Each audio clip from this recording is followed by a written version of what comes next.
उत्तर प्रदेश की राजनीति जहां सत्ता सिर्फ वोट से नहीं वर्चस्व से भी तय होती है, जहां दोस्ती दुश्मनी में और बाहुबली नेता में बदलते देर नहीं लगाते। यहां हर चेहरा एक कहानी है और हर कहानी में सियासत के साथ साया होता है डर का, क्योंकि ये यूपी है। यहाँ खेल सिर्फ चुनाव का नहीं, ताकत का भी होता है।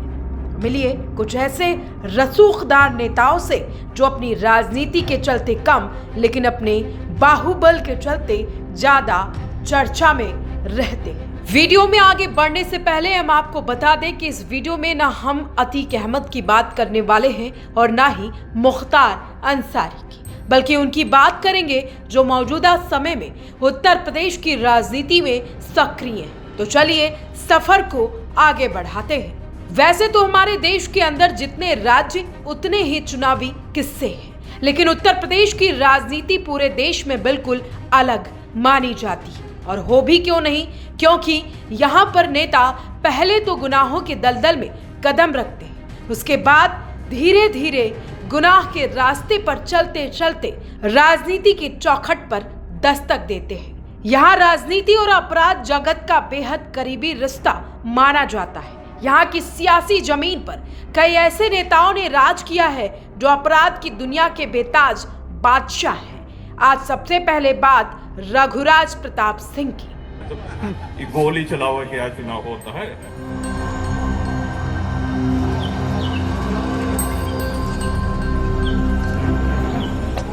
रघुराज प्रताप सिंह के नाम से उन्हें भले ही कोई ना जाने, लेकिन राजा भैया के नाम से उत्तर प्रदेश की राजनीति में एक बाहुबली नेता के तौर पर रघुराज प्रताप सिंह को जाना जाता है। राजा भैया पर डीएसपी जियाउल हक सहित कई हत्याओं का आरोप रहा। उनके पैतृक निवास प्रतापगढ़ जिले की कुंडा तहसील के बारे में कहा जाता है कि राज्य सरकार की सीमाएं यहाँ पर खत्म हो जाती हैं, क्योंकि वहाँ उनका अपना ही अलग राजकाज चलता है, अलग दरबार सजता है। लोग अदालतों में ना जाकर न्याय मांगने राजा भैया के पास जाते हैं और उन्हें न्याय भी मिलता है। यही पहचान राजा भैया को यूपी के राजनीति में सबसे अलग दिखाती है।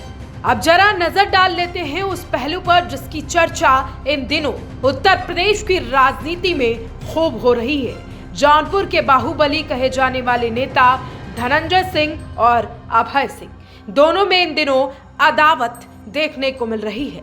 लेकिन कम लोग ही जानते होंगे कि 90 के दशक में ये दोनों नेता एक दूसरे के लिए जान देने को तैयार रहते थे। लखनऊ विश्वविद्यालय की सड़कों पर साथ चलने वाले ये दो जिगरी दोस्त आखिर दुश्मन कैसे बन गए, इस वीडियो में हम इस पर विस्तार से बताएंगे। ये कहानी शुरू होती है साल 1991 के आसपास। जौनपुर का तिलकधारी सिंह महाविद्यालय, जहां पर पहली बार 3 लड़के एक साथ कदम रखते हैं। उनके नाम थे धनंजय सिंह, अभय सिंह और अरुण उपाध्याय। तीनों के दिलो दिमाग में एक ही जुनून था, वो जुनून था राजनीति का। कहा जाता है कि धनंजय सिंह का सपना आर्मी में जाने का था, लेकिन नियति उन्हें खींच लाई राजधानी लखनऊ। लखनऊ में तीनों दोस्त एक साथ आए और सत्ता के गलियारों में तीनों ने एक साथ चलना शुरू किया। सबसे पहले अभय सिंह, धनंजय सिंह और अरुण उपाध्याय छात्र राजनीति में कदम रखते नजर आए। विवाद की पहली चिंगारी यहीं से सुलगी। अभय सिंह चुनाव लड़ना चाहते थे, लेकिन धनंजय ने अजय सिंह का नाम तय कर दिया। धनंजय ने अभय सिंह से कहा कि तुम उपाध्यक्ष का चुनाव लड़ लो। इसी चुनाव में तीसरे दोस्त अरुण उपाध्याय चुनाव हार गए। जानकारों का मानना है कि दरार की शुरुआत यहीं से हुई। छात्र राजनीति से निकलकर ये दोस्त बाहुबल की दुनिया में दाखिल हुए।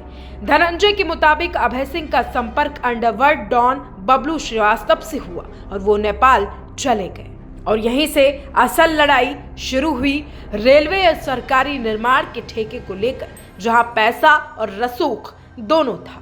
अब बात कर लेते हैं साल 1996 की। साल 1996 में विश्वविद्यालय के अंदर एक हत्या हुई। धनंजय और अभय दोनों पर मुकदमा दर्ज किया गया। अभय जेल चले गए, लेकिन धनंजय फरार हो गए। इस फरारी के दौरान एक ऐसा वक्त भी आया जब पुलिस ने धनंजय सिंह का एनकाउंटर दिखा दिया और अखबारों में उन्हें मरा घोषित कर दिया गया। लेकिन कुछ समय बाद धनंजय सिंह को जिंदा देखकर हर कोई चौंक गया। इधर अभय सिंह और धनंजय के बीच जेल के अंदर और बाहर का ये फासला दुश्मनी को बढ़ाता गया। जेल में रहते हुए अभय सिंह के नेटवर्क बड़े हो गए। उन पर मुख्तार अंसारी का करीबी होने के आरोप लगने लगे। वहीं पैसों के बंटवारे और वर्चस्व की जंग तेज हो गई। तभी एक बड़ी वारदात हुई और संतोष सिंह की हत्या को अंजाम दिया गया। अभय सिंह का आरोप है कि उनके गांव के लड़के संतोष सिंह को धनंजय सिंह ने फोन करके बुलाया और दूसरी पार्टी से पैसा लेकर उनकी हत्या कर दी। अभय सिंह कहते हैं कि धनंजय ने उनके नाम का इस्तेमाल कर उनके संबंधों को कलंकित किया है। वहीं इसी घटना ने मनमुटाव को अदावत में बदल दिया।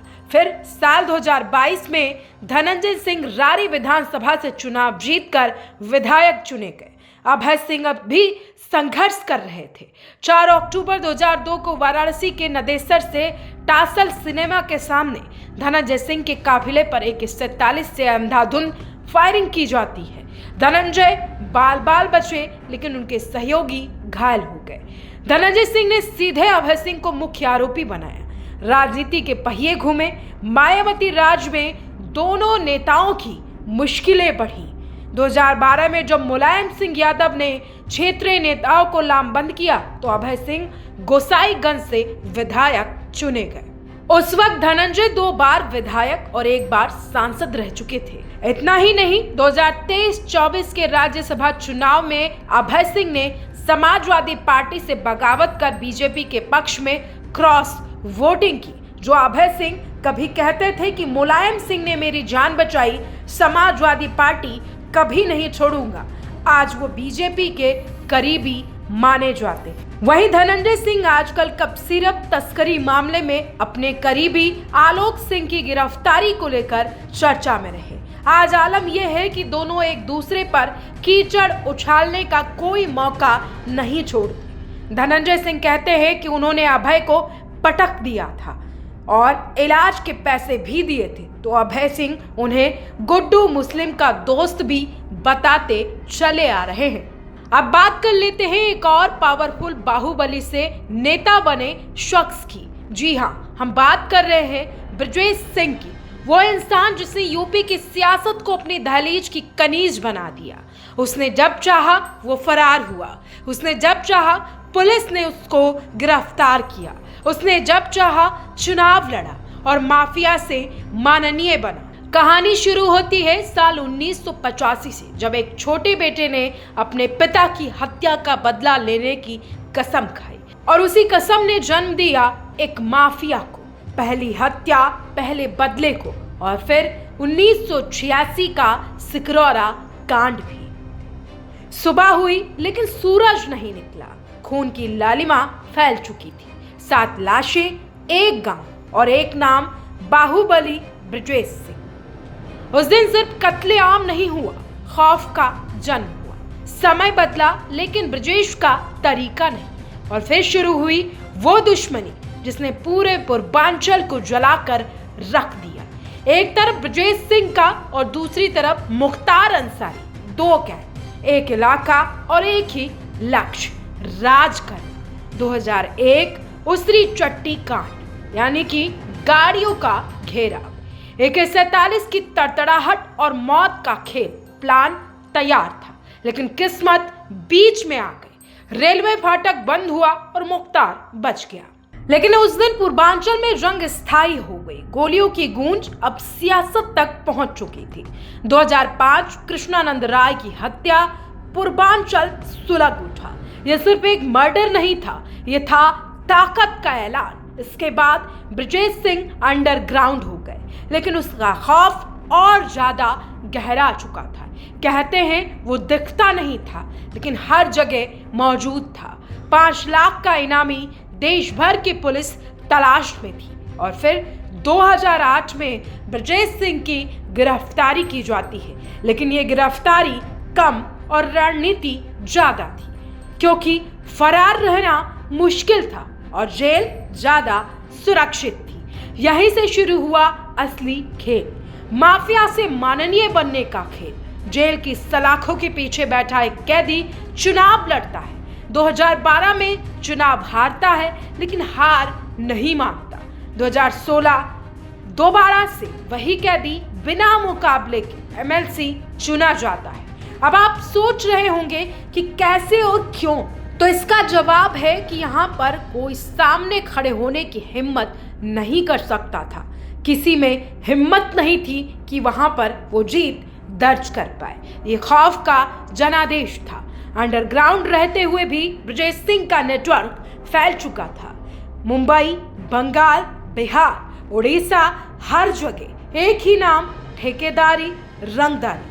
लेकिन इस रास्ते में खून सिर्फ दुश्मनों का नहीं, अपनों का भी बहा है। समय बदला और ब्रजेश सिंह भी जहां कभी गोलियों के रास्ते खुलते थे, अब वहां पर फाइलों पर दस्तखत होते हैं। जेल से चुनाव लड़ा गया, परिवार की राजनीतिक पकड़ हुई और सत्ता में सीधा दखल। नाम वही था, अंदाज नया था, ब्रजेश सिंह। ब्रजेश सिंह ऐसा नाम जिसमें खौफ भी और प्रभाव भी, जहां अपराध और राजनीति की लकीर धुंधली हो जाती, क्योंकि ये उत्तर प्रदेश है। यहाँ डॉन अपराधी नहीं होता, कभी कभी वो माननीय भी चुना जाता है और बनता भी है।